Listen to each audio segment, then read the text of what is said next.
Usai perang 12 hari, Iran dan Israel sepakat melakukan gencatan senjata. Sebagian warga negara Indonesia sudah dievakuasi dari wilayah konflik. Namun sebagian lainnya memilih untuk berada di Iran. Lalu seperti apa kondisi terkini di Iran? Sudah bergabung bersama kami Muhammad Jawad, warga negara Indonesia yang tinggal di Mashhad, Iran. Selamat sore, Assalamualaikum Mas Jawad. Waalaikumsalam warahmatullahi wabarakatuh. Selamat sore waktu Indonesia. Baik, Selamat siang waktu Iran.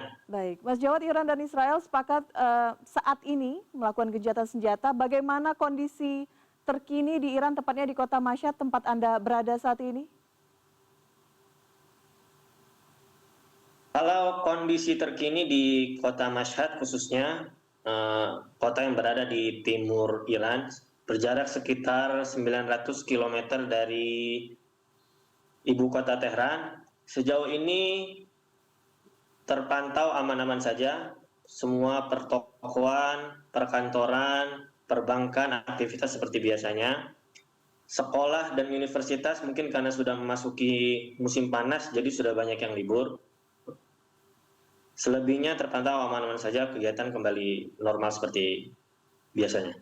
Baik, beberapa rekan warga negara Indonesia yang berada di sana memutuskan untuk kembali ke tanah air, ikut dievakuasi begitu ya Mas Jawad ya. Tapi Mas Jawad sendiri sudah berapa lama di Iran dan ke depannya apakah ada rencana ikut evakuasi ke Indonesia? Meskipun saat ini di kota Anda relatif masih berjalan dengan normal seperti yang tadi Anda sampaikan. Saya sendiri sama istri sudah sekitar 3 tahun berada di Iran, di kota Mashhad.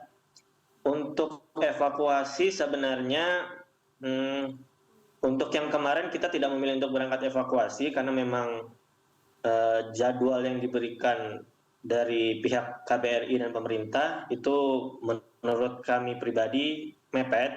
Jadi kami sekalian nunggu untuk membaca situasi dan memutuskan untuk sekiranya untuk beberapa waktu mungkin kita bisa untuk stay di sini. Karena sebenarnya situasi di Iran secara umum bukan hanya di kota Mashhad tidak semencekam yang diberitakan sebelumnya.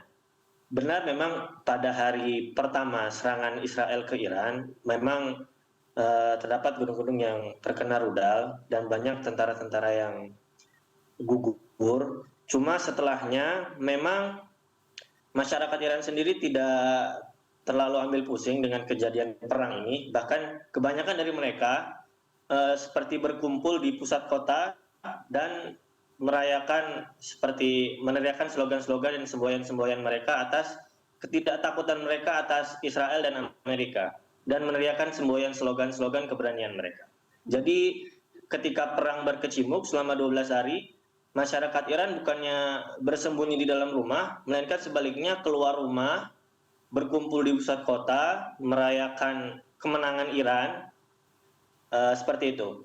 Perbedaan antara kejadian sebelum gencatan senjata dan setelah gencatan senjata itu mungkin ketika perang selama 12 hari internet di Iran diputus. Diputus dalam arti masyarakat tidak bisa mengakses internet atau aplikasi-aplikasi buatan luar Iran seperti Google, WhatsApp, Facebook, Telegram, dan lain-lain misalnya.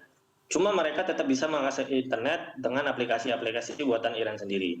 Jadi kabar atau informasi-informasi tetap bisa mereka dapati secara biasanya. Dan akhirnya kita bisa berkomunikasi saat ini dengan Mas Jawad dan mendapatkan gambaran suasana di sana. Kira-kira warga negara Indonesia yang mungkin berada di komunitas Anda saat ini ada berapa orang, Mas Jawad?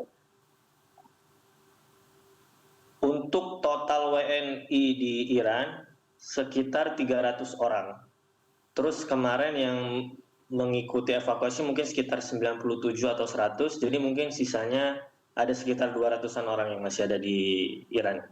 Baik, dan semuanya masih menunggu momentum meskipun kita tahu saat ini gencatan senjata masih terus berlangsung, harapannya bisa berujung dengan perdamaian gitu ya, tidak berlanjut perangnya. Tapi ketika berbincang dengan warga negara asli Iran di sana ataupun masyarakat yang tinggal di sana, melihat pemberitaan di sana, menurut Anda sendiri kira-kira gencatan senjata ini mengarahnya kemana, Mas?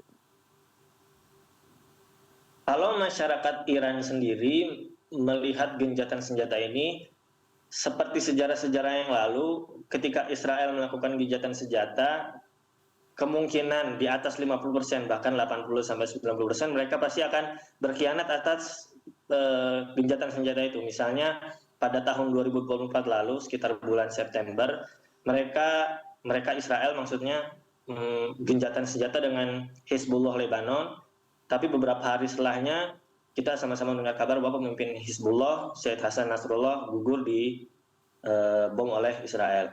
Lalu pada bulan sebelum atau setelahnya, Oktober 2024, Israel melakukan gencatan senjata dengan Hamas.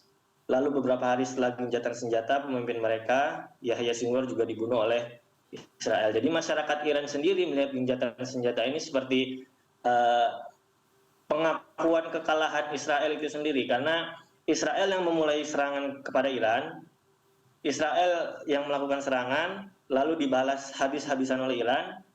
Akhirnya dengan sangat terpaksa Amerika ikut masuk, dan Presiden Donald Trump sendiri yang secara sepihak mengumumkan bahwa terjadi gencatan senjata.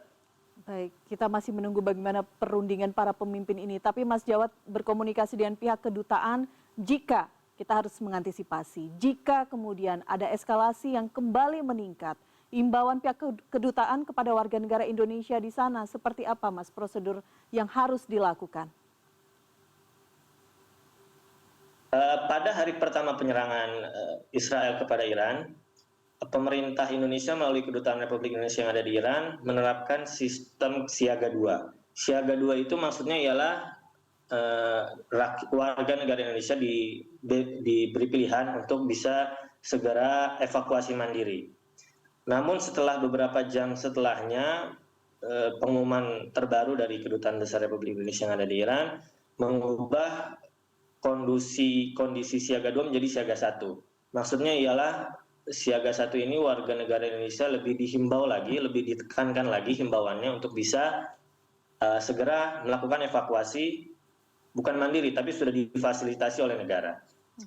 Untuk sampai saat ini, terakhir kabar dari kedutaan, posisi masih siaga 1. Cuma mungkin kalau misalnya memang dari pihak pemerintah atau dari pihak KBRI lagi-lagi menekankan untuk evakuasi, mungkin kebanyakan dari kita akan melakukan evakuasi karena tidak ingin menjadi beban untuk negara. Tapi balik lagi ke diri kita masing-masing, melihat kondisi yang sekarang lebih aman daripada sebelumnya.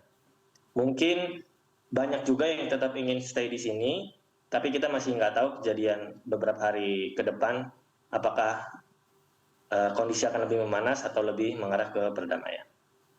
Baik, Mas Jawad, keselamatan adalah itu yang paling utama, tapi terima kasih sekali lagi sudah berbagi informasi seputar kota tempat Anda saat ini berada di Mashhad, Iran. Sekali lagi kita berharap konflik ini bisa segera berakhir, tapi jika kemudian ada imbauan-imbauan dari pihak kedutaan, sekali lagi keselamatan itulah yang paling utama. Terima kasih Mas Jawad sudah berbincang bersama kami di CNN Indonesia Newsroom. Selamat sore waktu Indonesia, selamat siang waktu Iran.